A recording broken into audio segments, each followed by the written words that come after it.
A story, a story.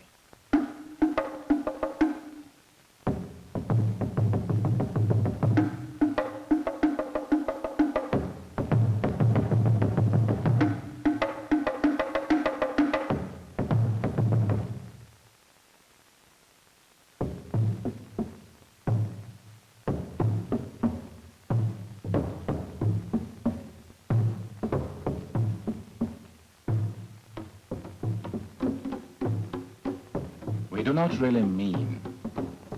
really mean that what we are about to say is true. A story, a story. Let it come, let it go.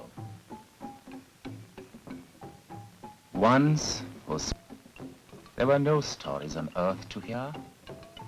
All the stories belong to Niame, the sky god. He kept them in a golden box next to his royal stool. And Nancy, the Spider-Man, wanted to buy the sky god's stories. So he spun a web up to the sky.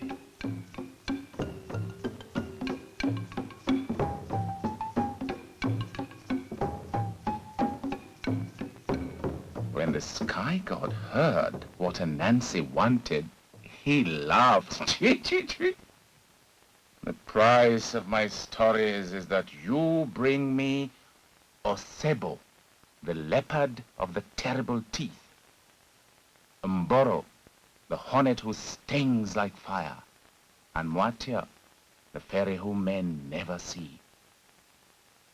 Anansi bowed and answered, I shall gladly pay the price. Chuckled the sky god. How can a weak old man like you, so small, so small, so small, pay my price?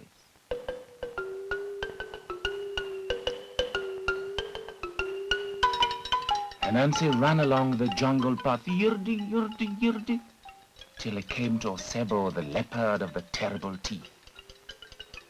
Oh-ho, Anansi, said the leopard. You are just in time to be my lunch. Anansi replied, as for that, what will happen, will happen. But first let us play the binding game. The leopard, who was fond of games, asked, how is it played?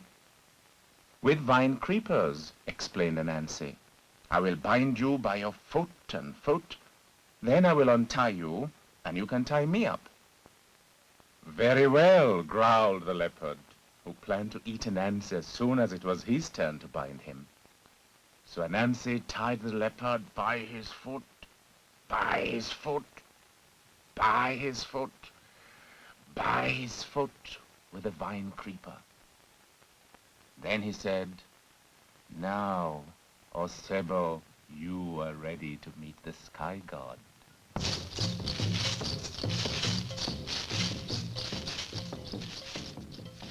Next, Anansi cut a frond from a banana tree and filled a calabash with water. It crept through the tall grasses, Sora, Sora, Sora, till it came to the nest of Mboro, the hornets who sting like fire.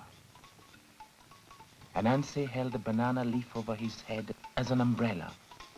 Then he poured some of the water in the calabash over his head. The rest he emptied over the hornet's nest and cried, it is raining, raining, raining. Should you not fly into my calabash so that the rain will not tatter your wings? Thank you, hummed the hornets, and they flew into the calabash. Thump! Anansi quickly stopped the mouth of the gourd. Now, Mboro, you are ready to meet the sky god.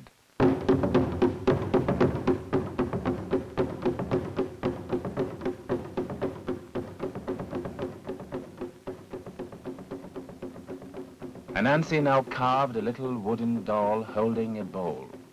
He covered the doll from top to bottom with sticky latex gum. Then he filled the doll's bowl with pounded yams. He set the little doll at the foot of a flamboyant tree where fairies like to dance. In a little while, Moatia, the fairy who no man sees, came dancing, dancing, dancing to the foot of the flamboyant tree.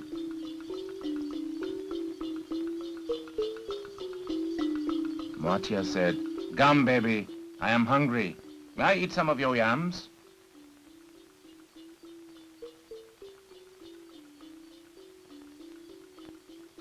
"Thank you, Gum Baby," said the fairy. "Don't you reply when I thank you?" cried the angry fairy. "Gum Baby, I'll slap your crying place unless you answer me." Pa! A hand stuck fast to the Gum Baby's sticky cheek. "Let go of my hand or I'll slap you again. Pa!" Now the fairy was stuck to the Gum Baby with both hands, and she was furious. She pushed against the doll with her feet, and they also stuck fast. Now Anansi came out of hiding. "You are ready to meet the sky god, Moatia."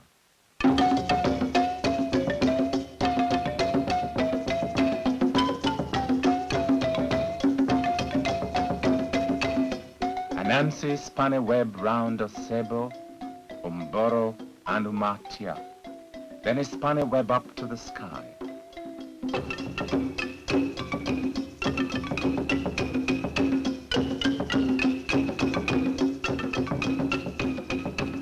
"Oh, Niame," said Anansi, bowing low, "here is the price you ask for your stories. Osebo, the leopard of the terrible teeth.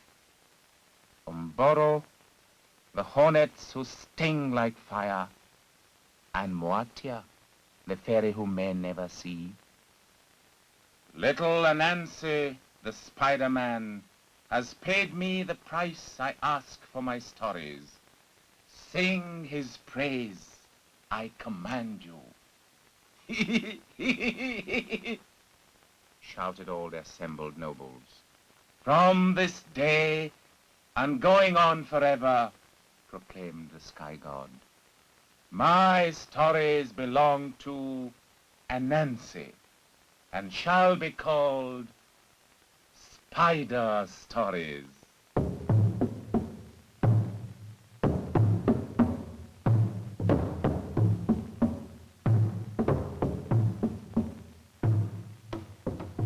So Anansi took the golden box of stories back to Earth.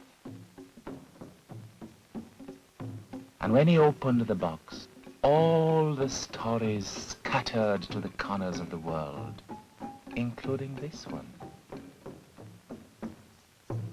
This is my story, which I have related. If it be sweet, or if it be not sweet, take some elsewhere, and let some come back to me.